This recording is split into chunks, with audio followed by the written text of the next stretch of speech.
പത്മഭുവം വസിഷ്ഠം ശക്തിം ച തത്പുത്രപരാശരം ച വ്യാസം ശുകം ഗൗഡപദം മഹാന്തം ഗോവിന്ദയോഗീന്ദ്രമധാസ്യ ശിഷ്യം ശ്രീശങ്കരാചാര്യമധാസ്യ പത്മപാദം ച ഹസ്താമലകം ച ശിഷ്യം തം തോടകം വാർത്തികകാരമന്യാൻ അസ്മദ്ഗുരൂൻ സന്തതമാനതോസ്മി. ബ്രഹ്മാനന്ദം പരമസുഗതം കേവലം ജ്ഞാനമൂർത്തിം ദ്വന്ദ്വാതീതം ഗഗനസദൃശം തത്വമസ്യാദിലക്ഷ്യം ഏകം നിത്യം വിമലമചലം സർവധീ സാക്ഷിഭൂതം ഭാവാതീതം ത്രിഗുണരഹിതം സദ്ഗുരും തം നമാമി. ഭാവാതീതം ത്രിഗുണരഹിതം സദ്ഗുരും തം നമാമി. ഭാവാതീതം ത്രിഗുണരഹിതം സദ്ഗുരും തം നമാമി. യം ബ്രഹ്മാ വരുണേന്ദ്രരുദ്രമരുതഃ സ്തുന്വന്തി ദിവ്യൈസ്തവൈഃ വേദൈഃ സാംഗപദക്രമോപനിഷദൈഃ ഗായന്തി യം സാമഗാഃ. ധ്യാനാവസ്ഥിതതദ്ഗതേന മനസാ പശ്യന്തി യം യോഗിനോ യസ്യാന്തം ന വിദുഃസുരാസുരഗണാഃ ദേവായ തസ്മൈ നമഃ. യസ്യാന്തം ന വിദുഃസുരാസുരഗണാഃ. സങ്കൽപ്പ പ്രഭവാൻ കാമാൻ സങ്കൽപ്പ പ്രഭവാൻ കാമാൻ ത്യക്ത്വാ സർവാൻ ശേഷതഃ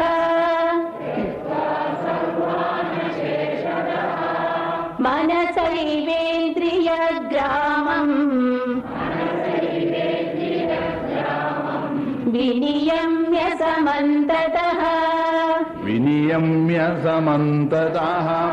ഇനി നിർദ്ദേശിക്കപ്പെട്ടതായ രീതി പ്രേരിപ്പിച്ചു കഴിഞ്ഞാലും നമ്മളുടെ മാംസപേശികളൊക്കെ തന്നെ വിശ്രാന്തി നൽകണം. ഈ സമയത്ത് വേറെ ഒന്നും തന്നെ ചിന്തിക്കുന്നില്ല, ഞാനും ഈശ്വരനും മാത്രം. ഇതുവരെ ശ്രവിച്ചതായിട്ടുള്ള ആശയവുമായി താദാത്മ്യം പ്രാപിക്കുവാൻ നാം ശ്രമിക്കുന്നു എന്നിരിക്കട്ടെ. നമ്മൾ വിചാരിക്കുന്നുണ്ടോ അത്ര വേഗം നമ്മുടെ മനസ്സ് നമ്മളോട് സഹകരിക്കുമെന്ന്? അതായത് അങ്ങനെ കണ്ണുമൊക്കെ അടച്ച് ഒരു പ്രത്യേക രൂപത്തിൽ ഇരുന്ന് കഴിഞ്ഞാൽ അപ്പോഴാണ് ഇതുവരെ ഓർമ്മിക്കാത്ത പലതും നമുക്ക് മനസ്സിൽ വരും. പല സമയത്തും നമ്മൾ പല പ്രാവശ്യം ഓർമ്മിപ്പിക്കാൻ ശ്രമിച്ചതായിട്ടും കിട്ടിയിട്ടില്ല. പക്ഷെ അപ്പോഴായിരിക്കും എല്ലാം വരിക. ഇനി ഒന്നുമില്ലെങ്കിലോ പലതും നാം ആന്തരികമായിട്ട് ഭാവന ചെയ്യും. ആന്തരികമായ മനസ്സാമ്രാജ്യങ്ങളിൽ നിന്നും പല വിധത്തിലുള്ളതായിട്ടുള്ള സുഖസാധ്യതകൾ, അധികാര സാധ്യതകൾ, പ്രശംസാ സാധ്യതകൾ പലതും നാം മാനസികമായിട്ട് വിഭാവന ചെയ്യും. ശ്രീകൃഷ്ണൻ ഇവിടെ നമ്മെ ഉദ്ബോധിപ്പിക്കുന്നു, ധ്യാന സമയത്ത് സങ്കൽപ്പ പ്രഭവാൻ കാമാൻ. സങ്കല്പങ്ങളിൽ നിന്നും, സങ്കല്പം മനസ്സിന്റെ കൽപ്പനകൾ എന്നർത്ഥം, അവയ്ക്ക് യാഥാർത്ഥ്യമില്ല. അവ വെറും മാനസികപരമായിട്ടുള്ള ഗതകാല സ്മരണകളിൽ നിന്നും അതിൻ്റെ വെളിച്ചത്തിൽ ഇനിയും ഭാവിയിൽ എനിക്ക് ലഭിക്കാൻ ഇടയാവുന്നതായിട്ടുള്ള സുഖത്തിന്റെ ലക്ഷണങ്ങളാണ്.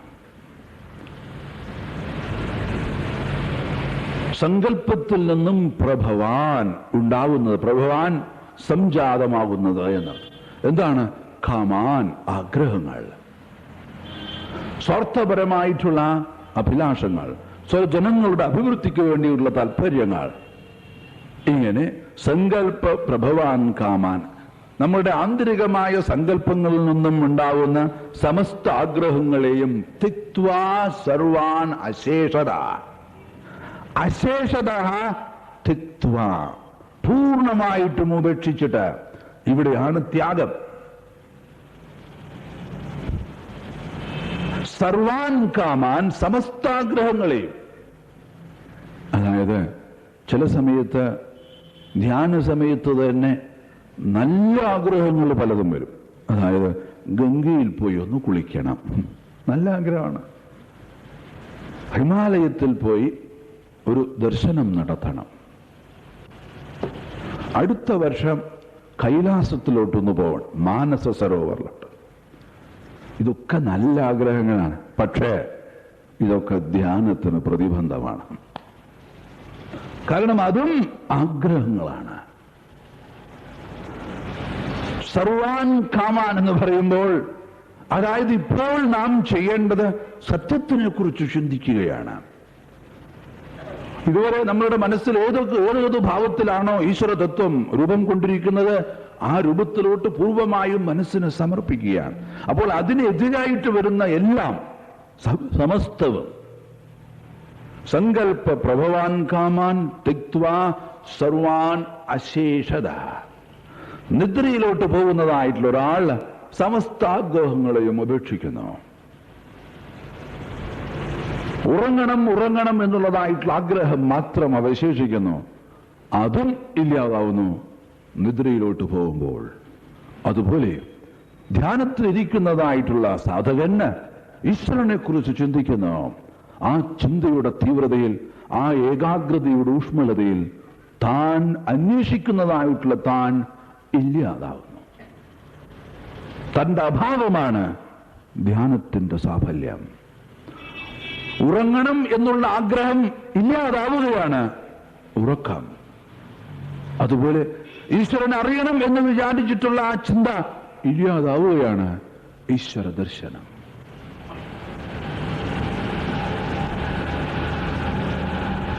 അതിന് സമസ്ത സങ്കല്പങ്ങളും സങ്കല്പ പ്രഭവാൻ കാമാൻ തിക്ത്വാ സർവാൻ ശേഷതഃ മനസ്സൈവേന്ദ്രിയഗ്രാമം. മനസ്സും ഇന്ദ്രിയഗ്രാമം എന്ന് വെച്ചാൽ ഇന്ദ്രിയത്തിന്റെ സംഘാതം, കണ്ണ്, മൂക്ക്, നാവ്, ചെവി, ത്വക്ക്. മാത്രമല്ല നമ്മുടെ കണ്ണും മൂക്കും നാവും ചെവിയും ത്വക്കും ഒക്കെ വിശ്രമിക്കുകയാണെങ്കിലും മനസ്സിൽ പൂർവകാല സ്മരണകൾ ഉണ്ടാവാം. അപ്പോൾ ഗതകാലത്തിൽ നാം അനുഭവിച്ചതായിട്ടുള്ള സ്മരണ മുന്നോട്ട് വരുന്നതായിട്ടുള്ള സമയത്ത് കണ്ണടച്ചിരിക്കുകയാണെങ്കിലും നാം പലതിനെയും ദർശിക്കും. ഇനി അതുമായി സഹകരിച്ചാലോ നമ്മുടെ അപ്പോഴത്തെ സ്ഥിതി അഗ്നിപർവ്വതം പോലെയാണ്. അഗ്നിപർവ്വതം ബാഹ്യപരമായിട്ട് വളരെ ശാന്തമാണ്, ഉള്ളിൽ ഇങ്ങനെ അത് തിളച്ചു പൊങ്ങുകയാണ്. അതിനാൽ മനസ്സോടുകൂടെ ഇന്ദ്രിയങ്ങളുടെ സംഘാതത്തെ സമന്തത വിനിയമ്യ, സമന്തത ചുറ്റുപാടുകളിൽ നിന്നും വിനിയമ്യ, നല്ലവണ്ണം വിശേഷേണ നിയമനം കൃത്വ എന്നർത്ഥം. സമന്തത ചുറ്റുപാട്, പൂർവസ്മരണകളിൽ നിന്നും ഭാവിയെക്കുറിച്ചുള്ള പ്രതീക്ഷകളിൽ നിന്നും വർത്തമാനകാലത്തിലെ അസ്വസ്ഥതകളിൽ നിന്നും പൂർണ്ണമായും മനസ്സിനെ നിരോധിച്ച് കഴിഞ്ഞിട്ടില്ല. മനസ്സൈ ഇന്ദ്രിയഗ്രാമം വിനിയമ്യ സമന്തത. സമന്തത ചുറ്റുപാടിൽ നിന്ന് എന്നർത്ഥം. ഈ ആശയം അടുത്ത ശ്ലോകത്തിലോട്ട് ഒഴുകുന്നു. അതായത് അടുത്ത ശ്ലോകവും ഈ ശ്ലോകവും വളരെയധികം ബന്ധിച്ചിരിക്കുന്നു എന്നർത്ഥം. അടുത്ത ശ്ലോകം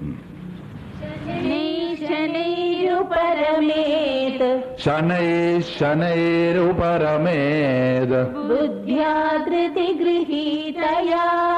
ബുദ്ധ്യാധൃതി ഗൃഹീതയാ ആത്മസംസ്ഥം മനഃ കൃത്വാ ന കിഞ്ചിദപി ചിന്തയേത്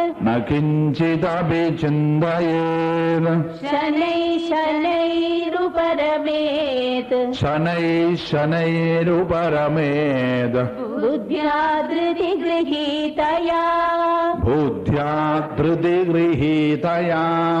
ആത്മസംസ്ഥം മനഃ കൃത്വാ ന കിഞ്ചിദപി ചിന്തയേത് ശനൈ പതുക്കെ പതുക്കെ എന്നർത്ഥം. ഏറ്റവും ക്രിയാത്മകമായിട്ടുള്ള നിമിഷമാണ് നമ്മളുടെ ജീവിതം ധന്യമാകുന്നതായിട്ടുള്ള നിമിഷങ്ങൾ. അതായത് ബഹിർമുഖമായിട്ടുള്ള സമസ്ത വ്യാപാരങ്ങളിൽ നിന്നും പിൻവിരിഞ്ഞ് നമ്മളുടെ മനസ്സിനെ പൂർണ്ണമായും ഭഗവത് തത്വത്തിലോട്ട് തിരിച്ചുവിടുമ്പോൾ ഓർമ്മിക്കണം, ആ സമയത്തുള്ള ശാന്തിയുണ്ടല്ലോ, ആ സമയത്ത് അനേകം ജന്മങ്ങളിൽ നാം ആർജിച്ചതായിട്ടുള്ള മാലിന്യങ്ങൾ, വാസനകൾ ഇല്ലാതാവുന്നു. ഒരു സെക്കൻഡ്, അല്പനിമിഷം നമുക്ക് ആ ശാന്തി മതി. അതൊരു അഗ്നിയാണ്. അതായത് നമ്മുടെ മനസ്സിന്റെ ഉത്ഭവസ്ഥാനവുമായിട്ട് യോജിക്കുകയാണ്. സ്വാഭാവികമായിട്ടും എത്രയോ ജന്മങ്ങൾ ആർജിച്ചതായിട്ടുള്ള പൂർവാർജിതമായിട്ടുള്ള വാസനകൾ ക്ഷയിക്കുന്നു. സൂര്യകിരണങ്ങളെ ഒരു ഗ്ലാസ് പ്രസത്തിലൂടെ കേന്ദ്രീകരിക്കുമ്പോൾ ആ ഊർജ രശ്മികൾക്ക് തീവ്രതയുണ്ടാവുന്നു. അതുപോലെ മനുഷ്യ മനസ്സ് പൂർവകർമ്മങ്ങളുടെ ആകത്തുകയാണ്. നമ്മൾ അതും കൊണ്ടാണ് ഇങ്ങോട്ട് വന്നിരിക്കുന്നത്.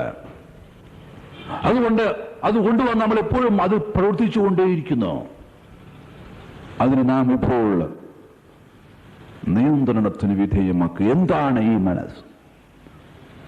മനസ്സിന്റെ കാരണമായി? എന്തിനാണ് നീ ഓടുന്നത്? എന്തിനാണ് നീ ഇത്രയും കാലം ശ്രമിച്ചിരുന്നത്? എന്താണ് നിന്റെ ആവശ്യം? പലതും ഞാൻ തന്നില്ലേ, എന്നിട്ടും നീ എന്തുകൊണ്ട് തൃപ്തമാകുന്നില്ല? എന്താണ് എനിക്ക് വേണ്ടത്? അതുകൊണ്ടാണ് ഞാൻ പറഞ്ഞത്, മനുഷ്യ മനസ്സൊരിക്കലും ശമിക്കുകയില്ല സത്യത്തെ ദർശിക്കുന്നതുവരെ. ഒരു നദി സമുദ്രത്തിൽ എത്തുന്നതുവരെ വിശ്രമിക്കാത്തതുപോലെ ഇന്നല്ലെങ്കിൽ നാളെ, ഈ ജന്മത്തിൽ അല്ലെങ്കിൽ അടുത്ത ജന്മത്തിൽ, അല്ലെങ്കിൽ അനവധി ജന്മങ്ങൾക്ക് ശേഷം, ഇത് പ്രകൃതിയുടെ നിയമമാണ്. നിയമത്തെ ആർക്കും ചോദ്യം ചെയ്യാൻ സാധ്യമല്ല. അതെല്ലാവരും അനുസരിക്കേണ്ടതാണ്. അലംഘനീയ കമലാസനാജ്ഞ, ആർക്കും അതിനെ ലംഘിക്കാൻ സാധ്യമല്ല. കാരണം ഈശ്വരൻ തന്നെ അതിനെ ആദരിക്കുന്നു. അദ്ദേഹം ഒരു രൂപത്തിൽ വരുമ്പോൾ അദ്ദേഹത്തിന് ഭീഷണി ഉണ്ടാവുന്നില്ലേ? അദ്ദേഹത്തിനെ ചതിക്കുന്നില്ലേ? അദ്ദേഹത്തിനും ദുഃഖം അനുഭവിക്കേണ്ടി വരുന്നില്ലേ? മാനാപമാനങ്ങൾക്ക് അദ്ദേഹം വിധേയമാകുന്നില്ലേ? എന്തുകൊണ്ടാണ്? ഒരു ശരീരം എടുക്കുമ്പോൾ എല്ലാവരും അനുഭവിക്കേണ്ടത് ഈശ്വരനും അനുഭവിക്കേണ്ടിയിരിക്കുന്നു. അത് തനിക്ക് ബാധകമല്ല എന്ന് അദ്ദേഹം വിചാരിക്കുന്നില്ല. ഈശ്വരനാണ്.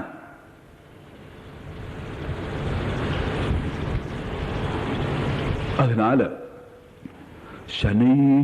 ശനൈഹി ഉപരമേത്, ഒരു വിധത്തിലും ഒരു വെപ്രാളമോ ബദ്ധപ്പാടോ വേണ്ട എന്നർത്ഥം. പതുക്കെ ക്രിയാത്മകമായി ഉപരമേത്, മനസ്സിനെ വിശ്രാന്തിയിലോട്ട് നയിച്ചാലും. അതെങ്ങനെയാ?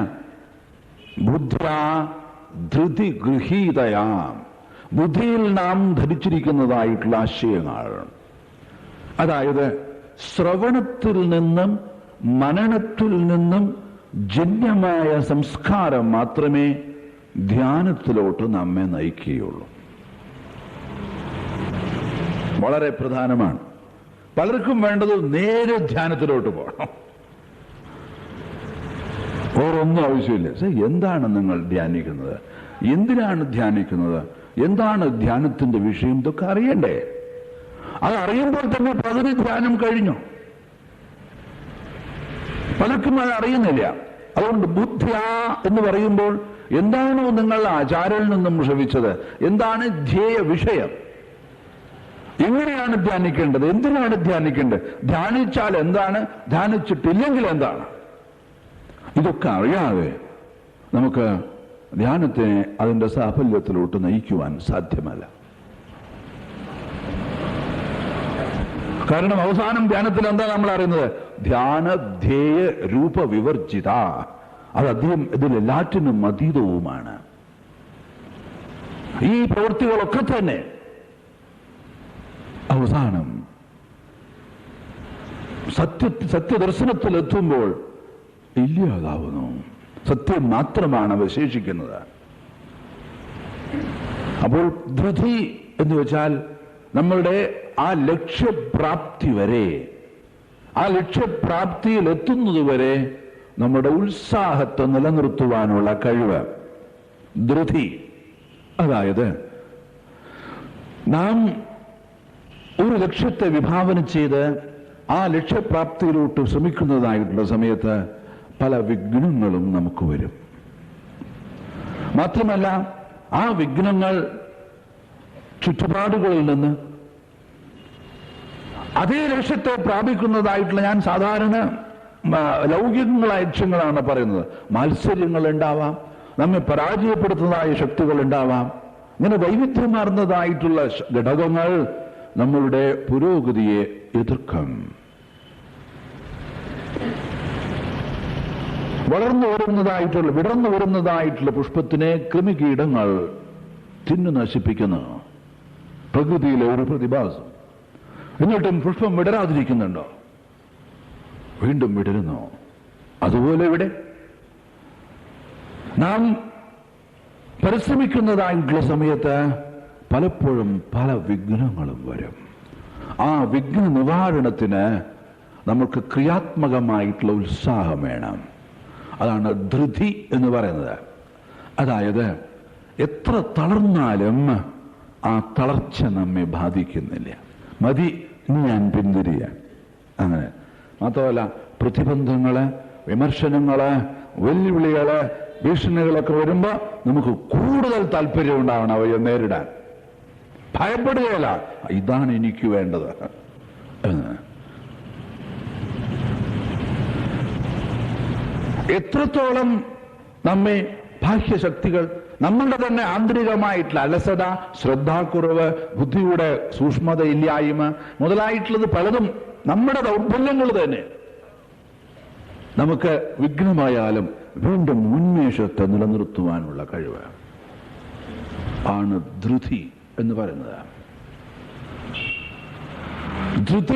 ധൃതിയെ സ്വീകരിച്ചുകൊണ്ട്, ധൃതി ഗൃഹീതയാ ശനൈ ഉപരമേത് ബുദ്ധ്യാ ധൃതി ഗൃഹീതയാ.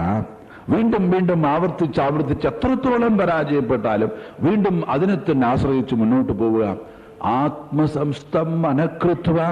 അങ്ങനെ വളരെയധികം പ്രയാസപ്പെട്ട മനസ്സിനെ ഈശ്വരൻ ആത്മസ്വരൂപം നമ്മുടെ ഹൃദയത്തിൽ ത്രസിക്കുന്നതായിട്ടുള്ള ഞാൻ ഞാൻ ഞാൻ എന്ന് സദാസമയവും നമ്മൾ ഓരോരുത്തരിലും ഉള്ളതായിട്ടുള്ള ഈ ബോധത്തിൽ മനസ്സിനെ നിർത്തി എന്നിരിക്കട്ടെ.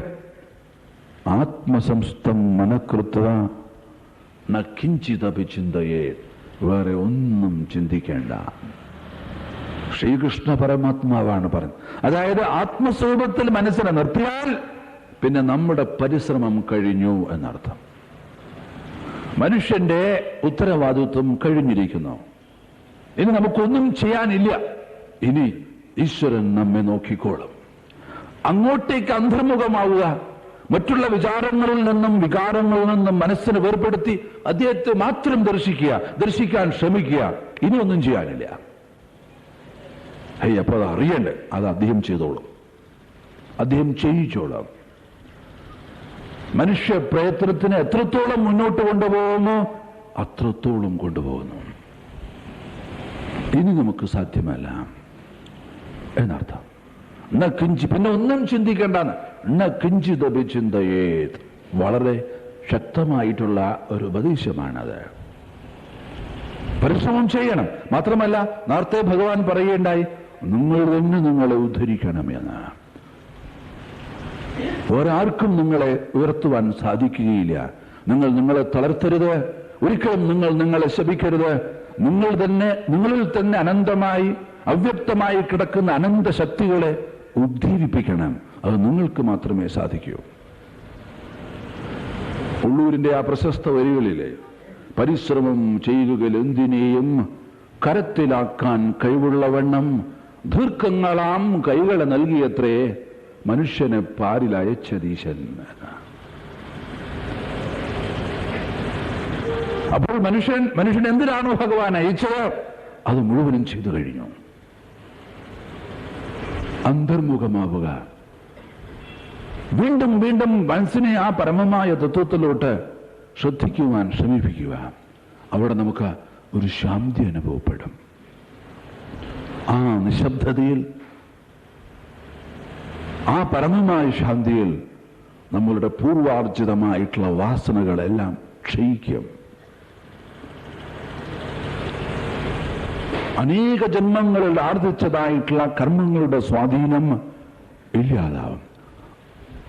അനേക ജന്മസംപ്രാപ്ത കർമ്മബന്ധ വിധാഹിനെ എന്ന് പറയുന്നു.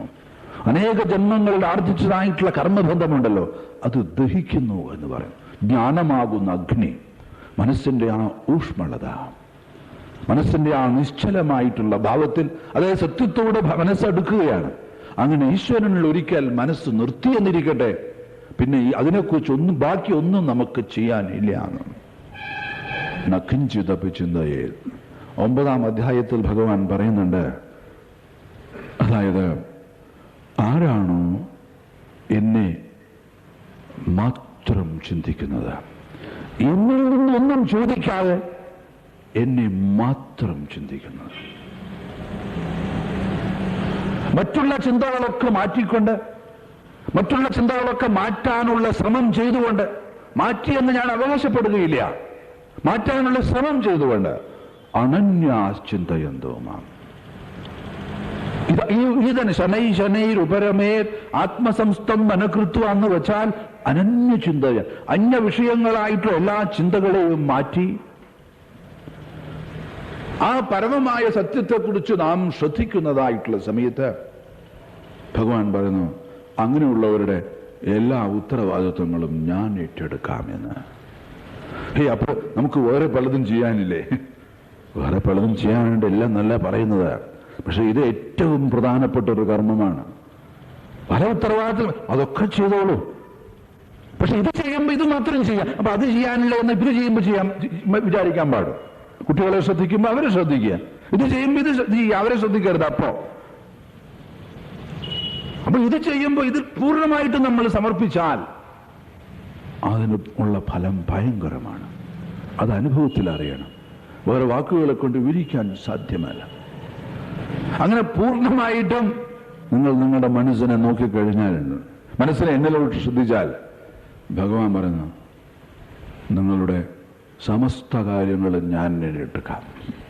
യോഗക്ഷേമം വഹാമ്യഹം എന്ന് പറയുന്നു. അതായത് ഈശ്വരനെ കുറിച്ച് ചിന്തിക്കുമ്പോൾ നമ്മുടെ ഭൗതികങ്ങളായ സമസ്ത കാര്യങ്ങളും അദ്ദേഹം തന്നെ ഏറ്റെടുക്കുന്നു. യോഗം, ക്ഷേമം, 2 പദങ്ങൾ ആർഷസാഹിത്യത്തിൽ പ്രധാനമാണ്. അതായത് അപ്രാപ്തസ്യ സംപ്രാപ്തി യോഗം. നമുക്ക് ഇതുവരെ ലഭിക്കാത്തത്, നമുക്ക് കിട്ടാത്തതിനെ കിട്ടാനുള്ള ശ്രമമാണ് യോഗം. നമുക്ക് ഇതുവരെ കിട്ടാത്തതിനെ കിട്ടാനുള്ള ശ്രമമാണ് യോഗം. പ്രാപ്തസ്യ സംരക്ഷണം ക്ഷേമമിതി. ഇനി നമുക്കൊരു പ്രവർത്തനം കൊണ്ട് ഒരു എന്തെങ്കിലും ഒന്ന് ലഭിച്ചു എന്നിരിക്കട്ടെ, അത് നമ്മുടെ കൂടെ തന്നെ നിലനിർത്താനുള്ള ശ്രമമാണ് ക്ഷേമം.